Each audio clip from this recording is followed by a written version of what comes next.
know, some days I really wish that we could just win the fucking lottery. Can't do that in Yu-Gi-Oh!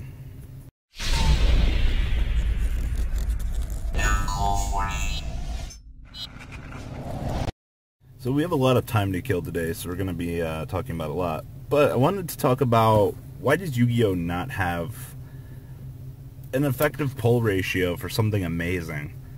You know, look at Magic. They have their quote-unquote lottery cards, invocations. It was the inventions for the last set. But Yu-Gi-Oh! Why don't we have something like that? No, Ghost Rares were kind of the closest thing that we ever had to that. Oh, it was what, 1 in every 4 boxes you had the chance to get one? It's like what, 1 in every 108 packs? But why the fuck are we not doing something like this for Yu-Gi-Oh? You know, it's not really that expensive to Konami to produce something else that can be pulled for some kind of monetary gain for the secondary community. And yes, we cannot forget 100 times over that Konami does not like a lot of the trends that the secondary community has, I guess, really came up with. And you have to understand, the secondary market is all about how much money players can make. We can't forget that, not by any stretch of the imagination. You know, when people are effectively pulling something, they want the maximum value that they can get back out of it. Yeah, you can argue, like the Noble Knight round table thing, that there was a lot of good value in there. You know, all of your cards were shitty platinum rare, but in terms of cards that were, you know, worth something over time, you know, those things were what, 16 bucks a piece from distributors? So in the long run, you might have had the chance to effectively make a good chunk of money. So I don't think that that was necessarily a bad design. Anyway, you know, in terms of Konami producing something, I think it was for the best result there that they did it that way. Now, you can argue that that would be like KB Games and Spellgrounds. Now, a lot of you guys won't get this example, but you know, they designed the Spellgrounds with the intent to make money. Now, once the Spellgrounds are out of their hands, they realize that these things have value on the secondary market, but you don't really see a lot of them complaining about it, and if they are, it's behind the scenes. So, you know, they're doing it with the intention to make maximum results for themselves, but to top things off, you know, you have to understand with whatever you're producing has to have value on the secondary market. Now, that's where the fun side of this discussion comes in. So, it doesn't effectively cost Konami all that much to effectively put something additionally into the thing. Quote-unquote, Ghost Rares were too much.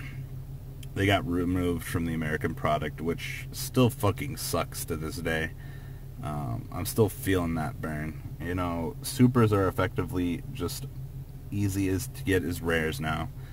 And, you know, we made a video discussion on this a while back that, you know, the loss of Ghost Rares, it really sucks for the community because, you know, sure, you upped ratios, that's much appreciated, but still half of the cards in the set have no secondary value to the community. And then you roll on into the secret rares at the moment. You're like, man, secret rares are my fucking lottery, you know, like, alright, now what is it? You can roll to pull Diagram, and you can roll to pull fucking Ash Blossom, Ash Joyous Spring, whatever the fuck its name is. And if you pull it, you know, you're up. They were 70 on pre-sale. I think they're pushing like near 100 now. So, but why though? You know, I would like to see some fucking, something that's like 1 a case for Yu-Gi-Oh! You know, like, really reward those players to buy boxes. You know, create a card that's fucking worth like $200 to $300. You know, like, I wouldn't do it as like a staple. Like, it's not that fucking hard to produce something like that. Let it be an alternate art or some shit. You know, things like this for the collector's secondary market would be insane.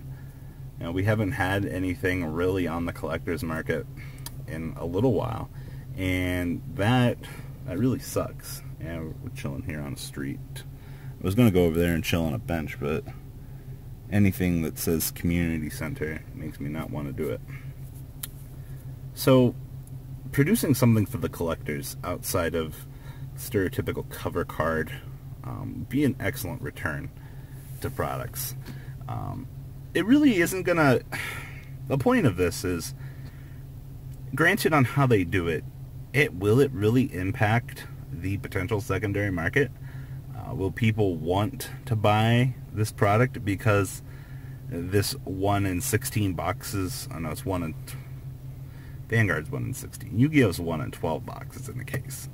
So you sit down, you open up your case, you're like, alright, I know I'm going to pull one of these. Or you go to Locals, you're like, Locals is having a box tournament. You're like, alright, this could be the one box. You know, like, we can go hella infinite here. And you pull it. But like I said, it all depends on the execution of it. So, for the sake of the argument, you could do a really powerful busted card. The card's going to be worth like $200 to $300. It'd almost be like you're better off just to buy the fucking case to pull it. Or you can simply release another card into the market that's an alternate art of an already established card. So there's two ways to go about it. You can go down the massive power creep aisle, or you can go really crazy here, and you can release multiple things. But that's kind of what secret rares feel like at the moment. They're that quote-unquote lottery aspect. I definitely almost think considering something like an alternate art would be much easier on the community to accept. You know, the people out there that really appreciate bling, you know, they're gonna just throw money at the secondary market. They're like, I fucking want this. You know, you could pull a page out of Vanguard's book and make it, you know, something that's a mandatory staple as a one-of if you're going to play that particular deck. You know, they originally changed that concept for those cards, and I really like that. You know, releasing a potential card that's, you know, like, you're not going to need any more of it. This would definitely give Konami the aspect, they'd give them the ability to test cards that, you know, are limit 1 per deck. Self-efficient governing cards. You know, we've only seen once per duel effects with Global and things like that, but we've never seen a card in the game of Yu-Gi-Oh! That says this card may only be used 1 copy per deck. Hell, a lot of fucking trading card games have that implemented, and I don't know why Yu-Gi-Oh! Has never really explored that venue, per se. I think there'd be a good potential for it, to be completely honest with you guys, but it doesn't make any sense as to why we haven't gone down that route yet.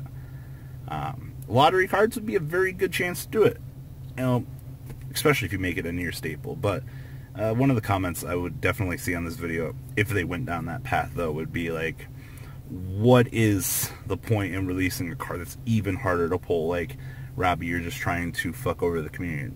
It's not my intention. I just think that having more incentive for players to want to buy boxes, besides, you know, stores are spending all of this money opening up all these cases, but I don't really see a lot of the secondary market doing this. I think it's a lot because, you know, the thing with supers kind of hurt. Being able to pull supers as easy as candy, you know, doesn't really help your player base wanting to buy more product. Now, granted, a lot of the community buys product. You know, even I buy product. You know, like, I'm gonna support my local LGS. I definitely go there, spend money. You know, if they have food, we buy food. You know, I don't want to see my locals go under. Like, that would be fucking the worst thing that could ever happen. So, you know, like, you have to understand that, like, yeah, you don't always have to buy stuff for that. But back on the topic at hand here.